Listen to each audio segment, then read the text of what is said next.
Hey guys, about to play the first round in a Mirrodin-Mirrodin-Darksteel draft.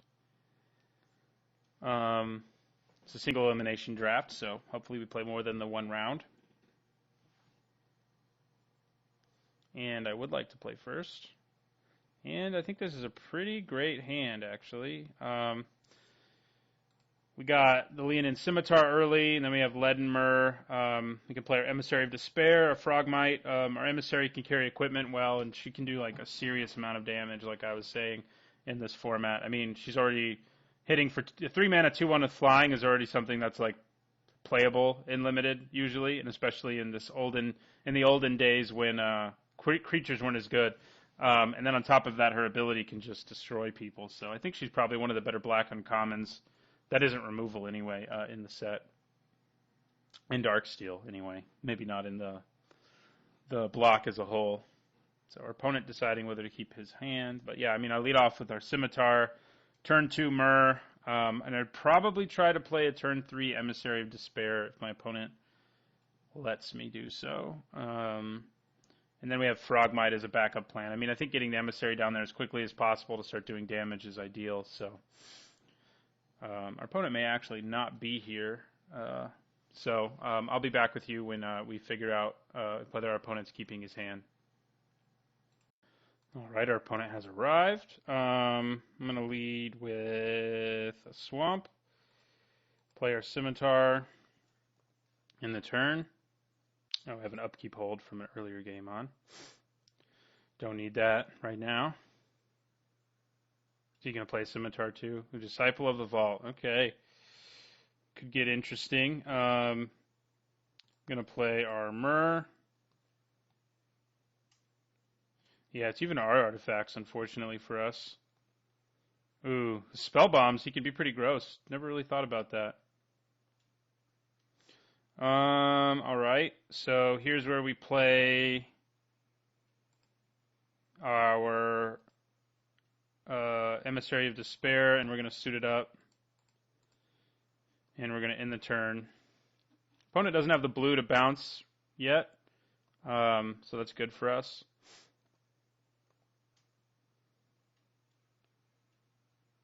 Alright, so we are kind of bricking on our draws now, but our opponent's mana screwed, so I can't complain too much. So we're going to hit our opponent for 3, probably, and then drain him for 1 because he controls an artifact. He can use it to draw a card and do 1 to us. I don't know. Would have been good for him to do it there, but we'll play our Frogmite now. Yeah, we'll end our turn there, I think. Next turn, maybe I should just do it now. Equipping the Scimitar to my Myrrh makes it so all my creatures can attack next turn, so that might actually be better.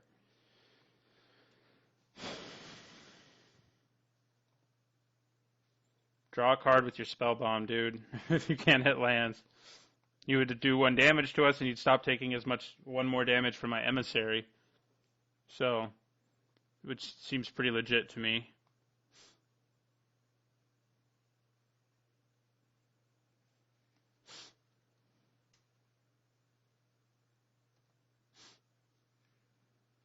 Must be something gross he wants to do that he's afraid he doesn't want to cycle his Spell Bomb. I can't. Maybe no. He would have played multiple Disciples if he had them in his hand anyway. So that's a card so strong it's banned in Modern. So at least actually it might not be anymore. It got banned in Extended and in the format in which it existed in Mirrodin block because it was so strong. But I can't remember if it's still banned. I might be lying to you when I say it's banned. Okay, well, we're not too far from that, and it's going to make our army even more formidable. We can play it next turn, so we are going to crack in there.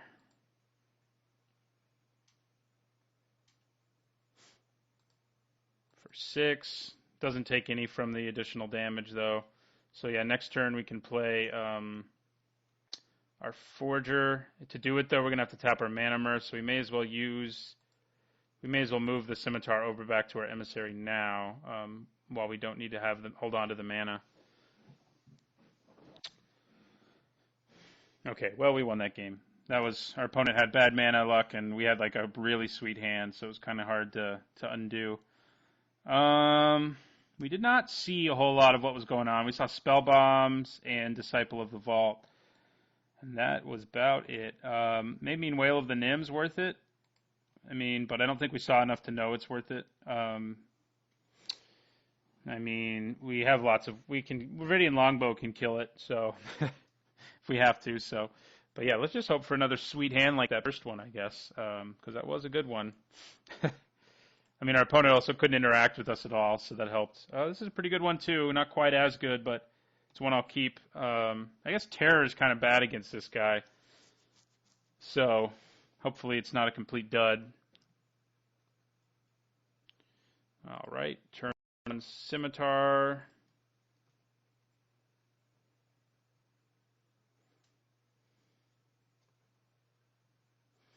He could be mono black. Well, we drew that again, so that's pretty nice. Our opponent's going to feel like deja vu. We had these 3 exact cards last game. So our opponent's probably like, really? Okay, well, that time he killed our Myr, so. Aether Spellbomb, all right. Creeping Mold. We'll play our Emissary. It'll probably get Spellbombed. Nope, he's going to draw a card instead. May mean he has another Echoing Decay for it.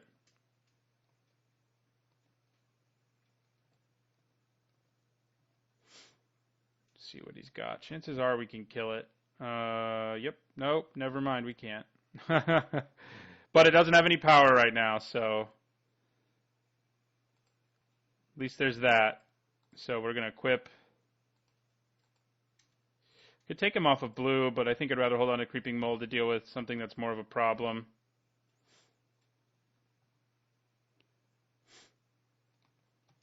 Yeah, Terror may even be worth siding out against this guy if he doesn't have like any blue creatures. Then it means we can't kill his artifact creatures or his black ones.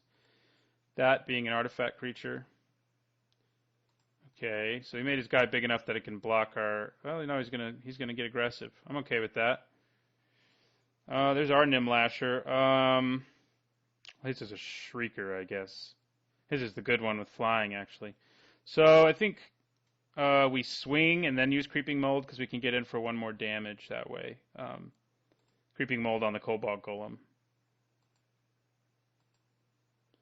Or Loss of Life or whatever the hell it is. We can do it. This drops him to 12. And then we'll go Creeping Mold. End our turn.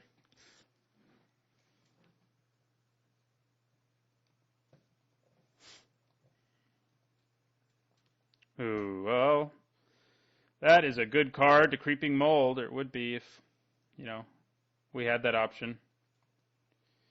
Okay, so we're going to go to combat. My Emissary is going to get tapped, I'm sure. Yes, it is. I see Manipulator, man. Okay, and then we're going to play the Lasher, who's a 2/1. For now, I'm going to leave the equipment where it is. Oh, I tapped too much mana. Doesn't really matter, but since I guess I could have used it to move the equipment at least. Staying aggressive.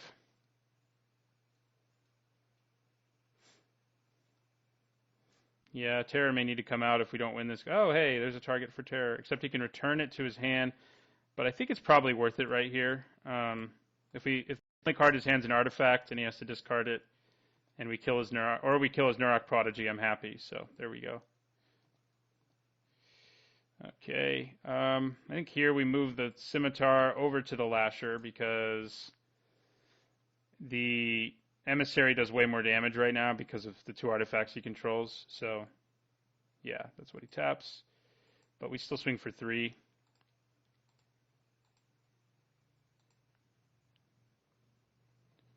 And I'll hold on to these to bluff. I mean, I have 1,000,000 lands, and 7's the most I need anyway, so. Let's see what he's got. He could sack his Sphere, but I guess he doesn't want to potentially weaken. Oh, he did it there. Yeah, he has a lot of things that, he has the Spheres and he has the Spell Bombs, so That's a big part of his strategy, I think. Okay, Pendant doesn't worry me much. All right. Ooh, there we go. Another dude. And we're going to play him first because he makes our Draw Golem, or Nimlasher bigger. So, yeah, we'll play our Draw Golem.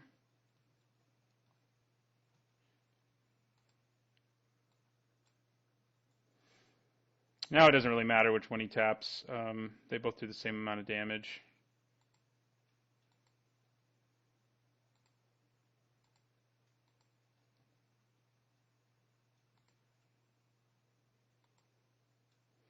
All right. We'll end our turn there. He will scry. I mean, that does potentially get him to an answer for his problems, which isn't great for us. But since it's only scry 1, the chances of that are a little lower. Essence Drain, okay. That's really good for him right now.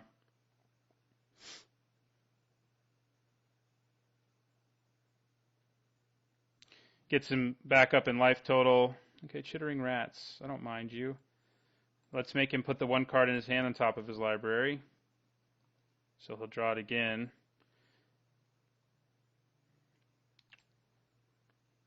He can scry it away, I guess. That's not too bad for him. But he has to tap a land here if he doesn't want to take damage. I mean, I'm going to swing with whatever he doesn't tap down anyway. Might have been better to put the Scimitar on my Draw Golem, but I think it's okay the way it is. So, yeah, tap down my Lasher. And then if he wants to trade my Draw Golem, by all means, he does.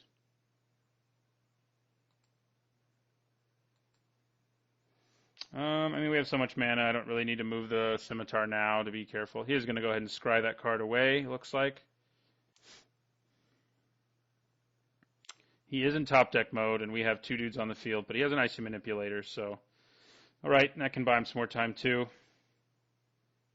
Well, that'll make Nimlasher a little bit bigger. Now that we can make them both have 3 power now, so we might as well. Since he's going to Aether Spell Bomb, spreading the wealth is a little better, I think. Okay. Well, and Icy Manipulator. Both are reasons to spread the wealth. I think I probably would have bounced there, but drawing the extra card may appeal to him more right now. Yep. I guess in top deck mode, drawing an extra card is pretty good.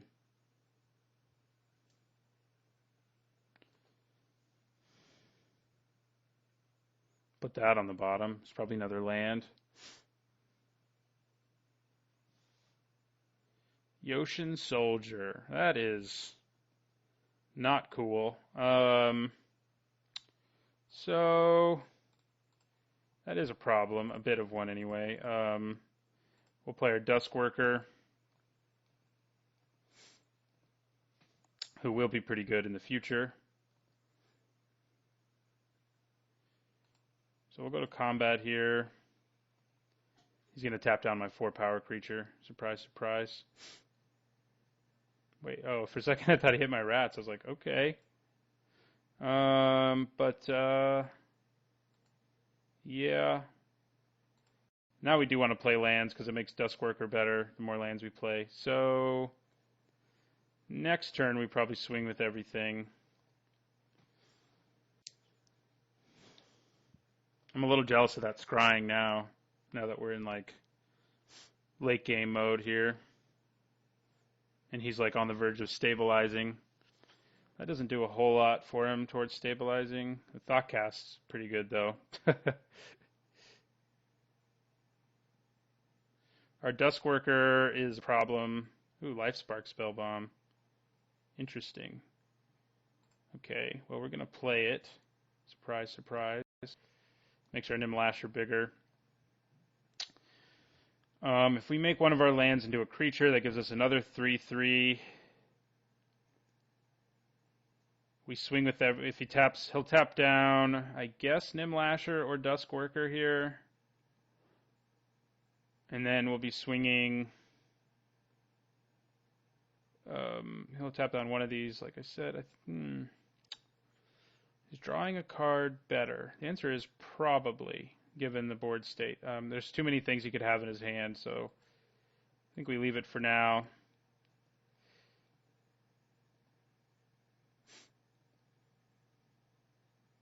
Yeah, he's going for the Duskworker now.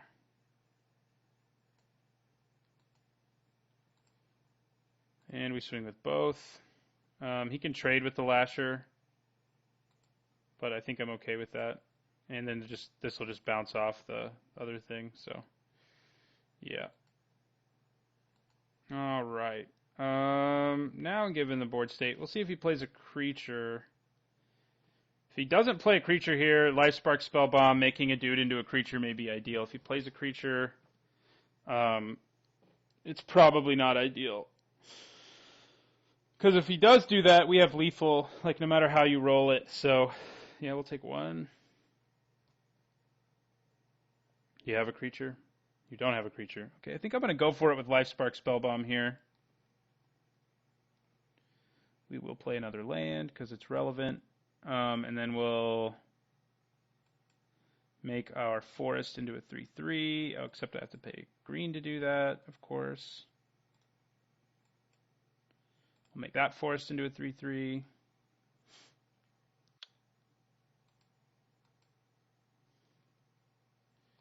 Taps down the Duskworker. This actually isn't lethal. I don't know what I was smoking, but it does get us in some important damage.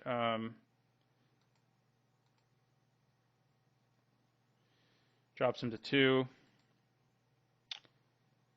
Yeah, that was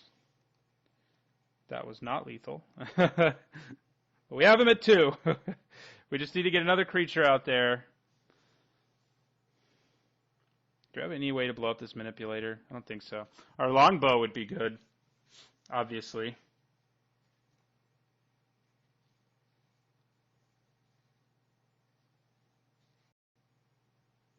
That is also quite good. Because we can just swing right through that. Icy Manipulator can't touch it, so it's really good. Let's go to combat. I'm sure he taps down my Duskworker. Yes. So we do not attack. I'll play Tel'Gelad Archers. For now, I'm going to leave things the way they are, equipment-wise. But, oh, actually we can't equip it, so, but it still has lethal.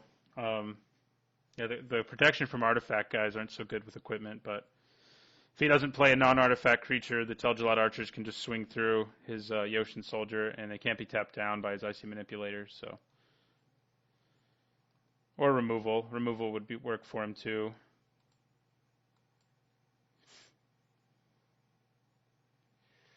All right. He may have removal.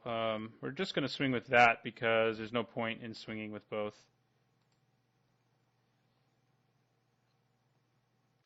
Damn. All right. Well, so much for that plan, and we'll end the turn.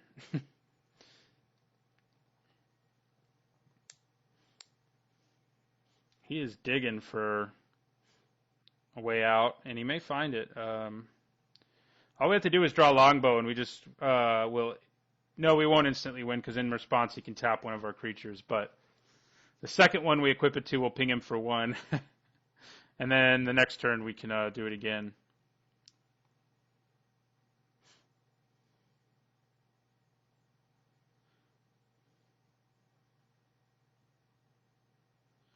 Ooh, that's not great news.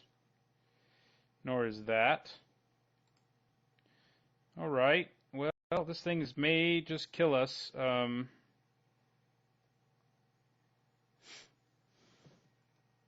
His scrying, I mean, has gotten him a lot of value because he's done it so many times. While we've just been dealing with what we draw. Ooh, Juggernaut. That's not so good. That means he can hit us for lethal next turn if he taps down one of our creatures into his turn and then taps down the other. So we may have lost this one.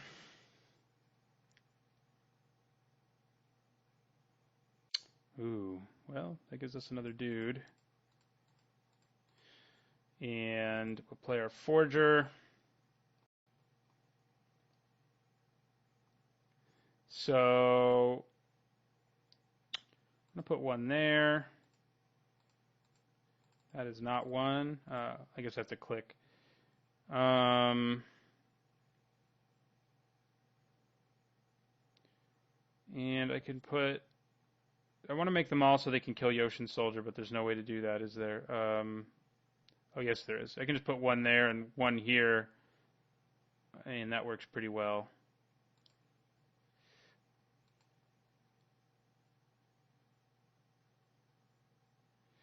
Okay. But he could still Icy Manipulator and almost kill us, so that's not so good. Oh, that didn't make you so you could kill Yoshin Soldier. But at least you can block Juggernaut, and they can all block Juggernaut and kill him. So at least there's that.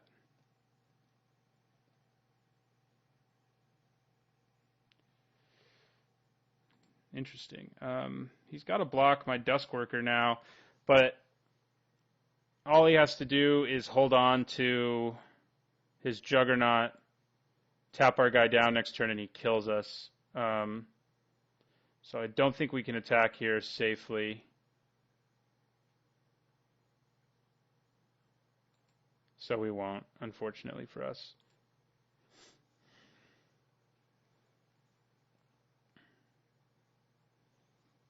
This Icy Manipulator plus Darksteel Pendant thing it's killing me.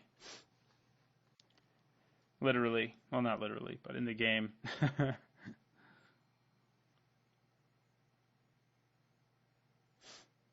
So he swings with everything here. I have to take the 4. I block the Juggernaut and take another 1. But if he uses up his Icy Manipulator here, he would die on the backswing. So he probably doesn't. Our protection from artifact creatures should probably come in, our extra 1 or 4 mana 3/1, because it can deal with a lot of these problems right now for us.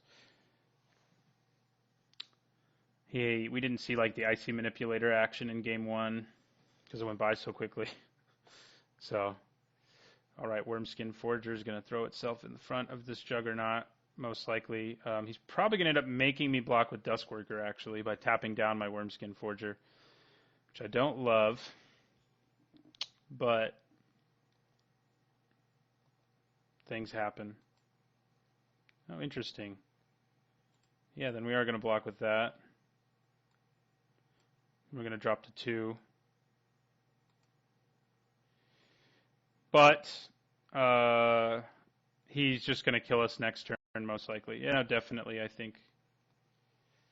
I do think we want to bring in Shriek of the Nim. Where were you, Troll Ascetic? Man. Yeah, we're just dead to the Flyers. Yeah, let's see if he slips up somehow here.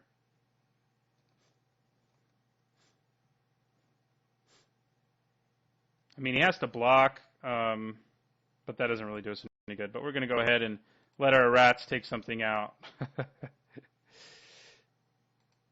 Get some. And we're not going to show him we have the Troll Ascetic. I guess we'll make him swing at us too. Why not? We do have the Time Edge, whatever that's worth. He's still scrying even though we're like dead, but I guess we have 2 cards in our hand, so maybe he's like not so sure that we're dead. But we are, so.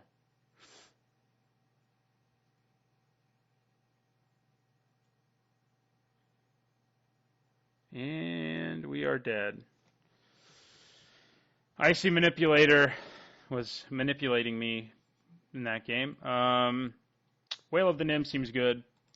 We saw lots of 1 toughness dudes who just die to it. His Nim dudes, and so forth. So I think we want it. I think we also want our Tel'Gelad Outrider because it can block or swing through those things, and it can't be targeted by Tel'Gelad, by Icy Manipulator. So Vorak seems fine, I think.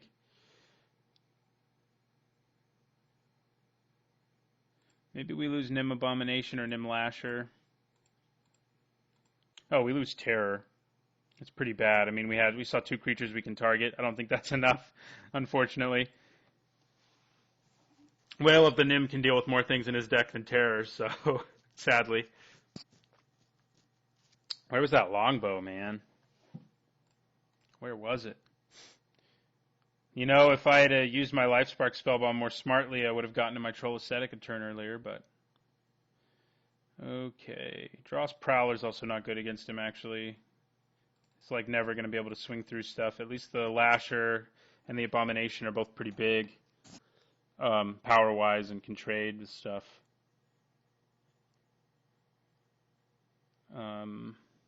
Yeah, I mean, Dross Prowler can trade with some stuff, but not most. So, yeah, that's what we're going to go with for Game 3 here. We are the last ones playing. That was a long game. And we have a good hand. We do need our second green to be super happy, but I think our hand's still pretty good. So, we have time to draw it. Turn 3... Nim Abomination, and turn 4 Dross Golem seems pretty good.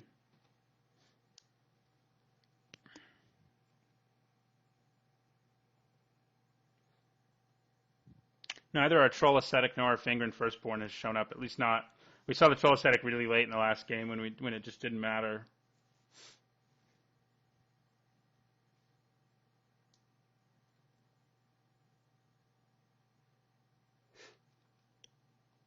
He's thinking hard about his hand. He mulliganed once and kept. I'm going to play a swamp first.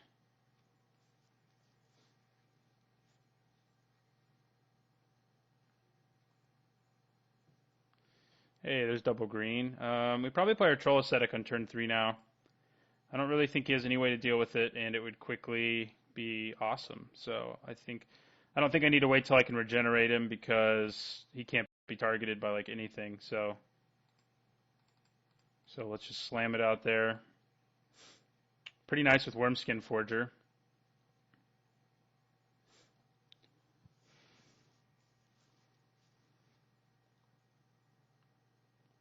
All right, draw 2. So we swing with our Ascetic.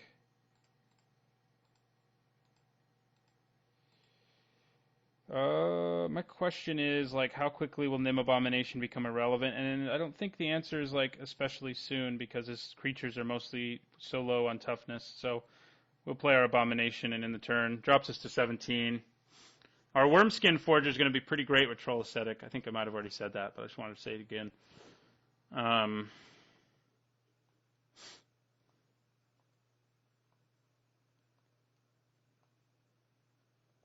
That guy. Alright, Icy Manipulator again. Troll Ascetic is immune. Copperhoof Vorak. Interesting. Alright, so we're going to swing with both our guys.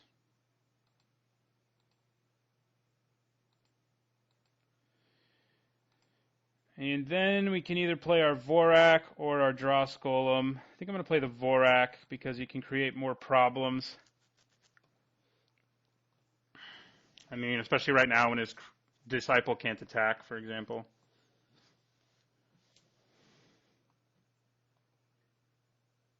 He's a 10-10 right now. I mean, that's not going to last, of course, but unless our opponent has all lands in his hand. Next turn we play our Dross Golem, though. Okay, Terror.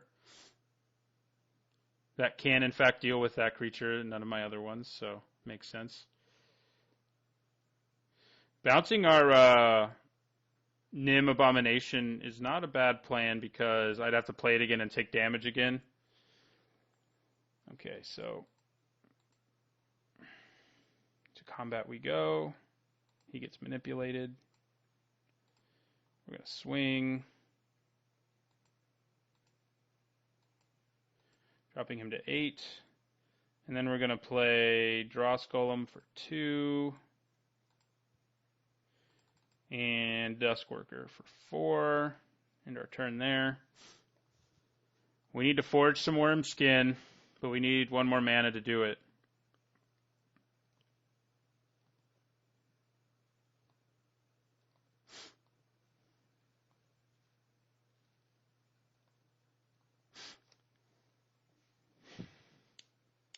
He can do some damage to me right now, like Sphere and Aether Spellbomb will both do 1 to me, so... Essence Drain. Such a good card.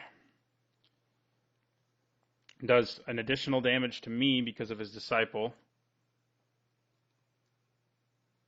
But that's the last card in his hand, and that's the good news. I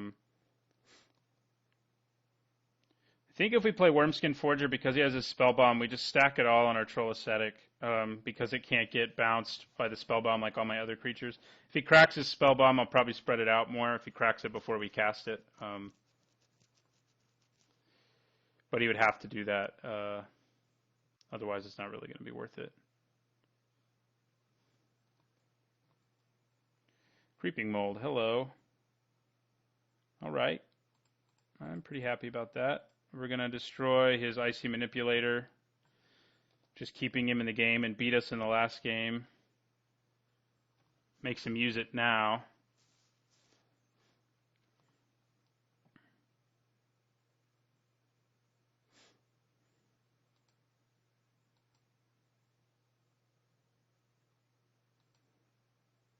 Drops me to 13, though. Swing with both of these. See if he cracks his Spellbomb here to bounce my Abomination. He is. Drops me to 12, but we drop him to 8. And it keeps him from cantripping with that thing, which would not have been ideal for us. We're playing my Abomination right now is kind of a risky thing, though. I kind of hope I just draw land here.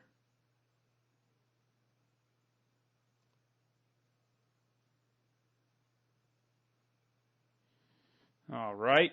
Land. There it is. Okay. Wormskin Forger. Make this into a 6 whatever. Okay. One who can't be dealt with. Kraken for 6.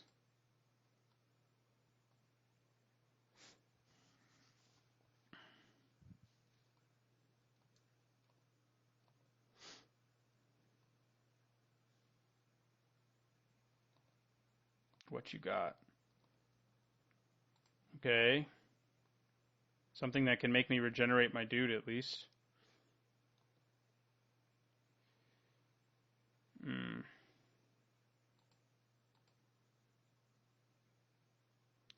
So yeah, I think we swing with our Ascetic again. Force a block. Drops us to 8. So yeah, we really can't play our Abomination right now, unfortunately for us. We're going to have to chump here, but shoot. We are kind of in trouble. I mean, I'm going to have to leave my Troll Ascetic back soon.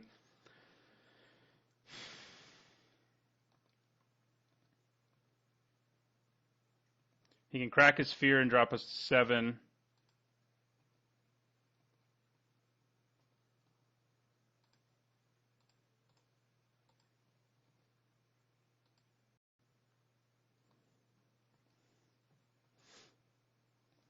And draw a card. So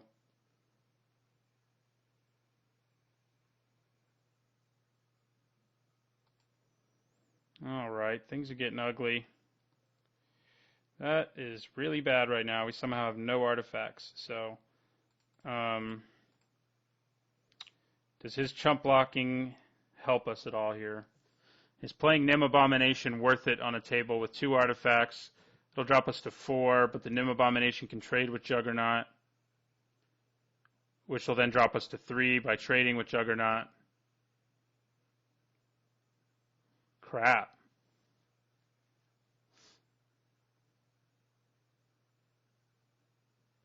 No, I don't think we can play it. I mean, God, I think we have to, though. I mean, maybe it's more conservative to just hang back and my Troll Ascetic can block and kill this. But that'll drop me to 6. Ugh. Nim Abomination, you're letting me down right here.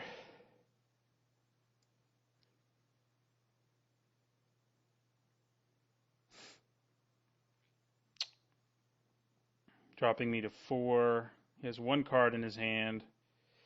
But the Abomination can trade for the Juggernaut. I think I'm going to do it. Maybe it's a little risky. We can still regenerate our Troll, though. We go to 4 here. If he gets a bunch more artifacts, we're boned, but let's hope he doesn't. So this will drop us to 3. But it deals with the Juggernaut. Now, I probably should have blocked with my Troll Ascetic and regenerated there. That was pretty stupid. That is good right now. Unless he kills it. But if he kills it, then we're in trouble. Okay, he conceded. That's good, because I made a stupid play on the previous play. So I got too caught up in blocking with my Nim Abomination to realize that it would have been better to keep it. And we would have just won the game if we had, instead of what happened.